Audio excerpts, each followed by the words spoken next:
Okay, so we're approaching we're within the last big week or two of the racing calendar before we take a little nap over the holidays, and next week will be our last show of 2024. We have a very, very special surprise guest, so stay tuned for that. But over the weekend, we did have the Clark and the Kentucky Jockey Club and the Goldenrod and all those races at Churchill Downs. This coming weekend, we've got this Cigar Mile card at Aqueduct, which we're going to look forward to.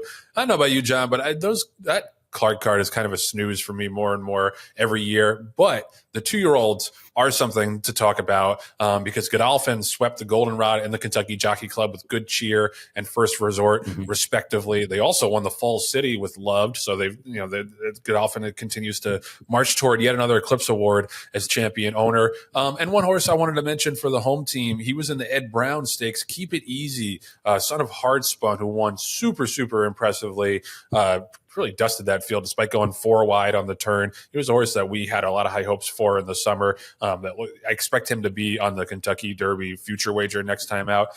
So just to continue to I think it's good to continue to note some of these 2-year-old performances as the weeks go on, so that if you are interested in a future wager, or if you are looking for horses to follow leading up to Derby 151, you're kind of in the know early on, and help you bet those prep races as well, assuming you remember to bet them, which I don't always do, as John mentioned. But yeah, so those are some of the 2-year-olds I wanted to mention. I don't know if John has any comments or anything, or do you want me to move to the No, Joe, the only other thing I would say is I was happy to see Jonathan's Way bounce back and run a better race than he did previously in the Breeders' Cup. I thought that was good to see that he bounced out of it and immediately got back. He didn't win, but he ran back to the levels that everyone was kind of hoping for. And then we didn't mention Barnes, the $3.2 million 2-year-old that made his debut also this past week. Again, it was the first horse that Baffert saddled in a couple of years at Churchill Downs. So I know there was a lot of hype because of that, and because they spent $3.2 million, a 2-year-old on him. But it was good to see that the horse won and lived as much as you can live up to that kind of hype, lived up to the hype as well. Yeah. Yeah, no doubt. And it was interesting the way he won, too. So I assumed a 5.5 furlong race, he's live, he's going to blast out to the front and just never get caught. But he didn't do that. He sat off and then had to run down that Dwayne Lucas horse, Innovator, who I think is pretty okay, who, if you remember, ran second to Sandman at Saratoga. Yep. And I believe it wasn't closing weekend. It was later in the meet. Anyway, so that's, definitely. I think, like I said, this is a 2-year-old crop going into the 3-year-old season that I think is stacked with talent. I think more so than most years. So I think we're going to have a really good 3-year-old crop in 2025 to follow up on the Boffo one we had in 2024. Just looking forward to Saturday. Cigar Mile Day at Aqueduct is always one of my favorite days on the racing calendar. I think it's a travesty that the Cigar Mile is not a grade 1. And I think if you look at the quality of this year's renewal, I think that makes that grade 2 status look even sillier. I mean, Bookham Danno, who's been the best 3-year-old sprinter in the country this year, is at the rail. Moving further out, you got Mullican, who was favored in the Breeders' Cup Sprint. Law Professor, who's been a nice graded stakes horse. Locked, who was a grade 1 winner as a 2-year-old, came back with a dominant 7.5 length allowance win. His first start as a 3-year-old in October. Not to mention Senior Buscador, who's a $12 million earner. And, he ran okay in the Breeders' Cup Classic. He was 5th. Coastal Mission, who won the 49er, who was a prep for this. Post Time, who was 2nd in the Breeders' Cup Dirt Mile, 3rd in the Whitney. So this is a loaded race. And I just hate that there's no grade 1 races in New York. I've said this before. There's no grade 1 races in New York, basically from October until June now, which is just, it's an absurdity. Well, I'm sure we'll address that again after the grade stakes rulings come out for 2025. But John, this is a super, super interesting race. It really is. And to me, Joe, the race starts and ends with Bookham Danno from the 1 hole. If he can break the way that he normally does, and Irad can get him out there and hold the position going around that 1-turn mile, I think he's really got a puncher's chance of beating the older horses in this division. The key question is, can he get that extra panel? He's been a come from behind sprinter, going 3/4, going 7/8.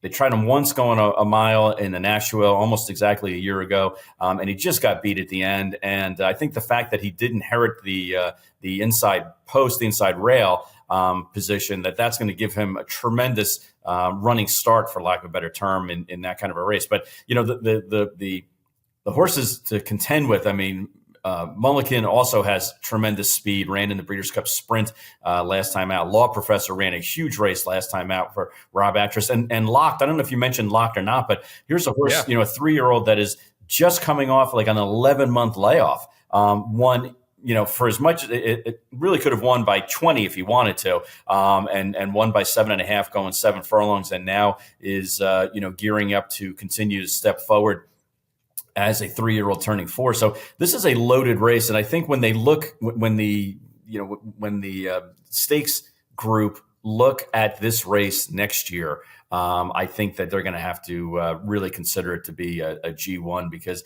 I know this year it looks like it's stacked. I'll have to look back and see what last year's group looked like as well, Joe. But this Cigar Mile is living up to its predecessors as far as how good of a group of competitors there are in this race. And don't forget, we have the Remsen and the Demoiselle as appetizers, in the 7th and 8th race on Saturday as well.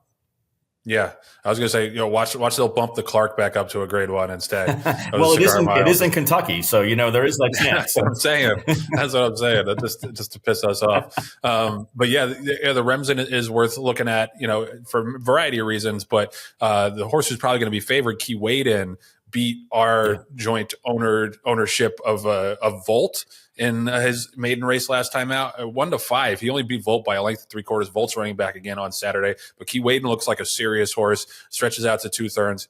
He'll probably be a pretty heavy favorite in there. Demoiselle looks a little bit more evenly matched on paper. So this is like the last big hurrah in New York racing for the winter.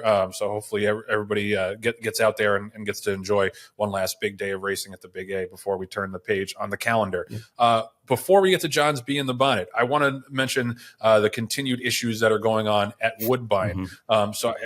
So now Woodbine has had 6 fatalities since the November 9th card, which is the day that 2 horses died and they shut down. They canceled the remainder of the program. So now the Alcohol and Gaming Commission of Ontario has stepped in. So that's the regulatory body that controls racing at Woodbine. So they're putting some new steps into place to try to combat this problem. The most significant one of which is that no horses are now allowed to be entered who have run in the last 14 days. Now, this is a pretty drastic step, especially since Woodbine is closing down soon.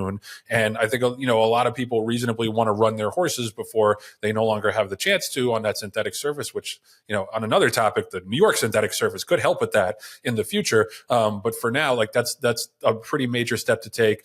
They've also gone the Heiser route and said that any horse that's had an intra-articular fetlock injection in the last 14 days is not going to be allowed to run. And the AGCO is requiring that an official veterinarian be present and observe horses during all morning training at Woodbine, which is something that we've seen at Santa Anita and in California to great effect. So it's great that they're taking these steps. And, we talked about it off air. It's not like one part of the track where this all is happening. It's at many different parts of the track. So that would seem to suggest that it's a problem more so with the horses that are running rather than the track itself. But obviously I'm not on the ground. I'm not an expert. John, you're close with Mark Cassidy, who is there and has a pretty broad operation there. What are you hearing? Well, the one thing that I can say is that Mark has been in communication, not only with his assistant trainers, but also with other top trainers in Canada, competitors of his. And tried to get some kind of a consensus as to, is it the racetrack? Is it part of the race?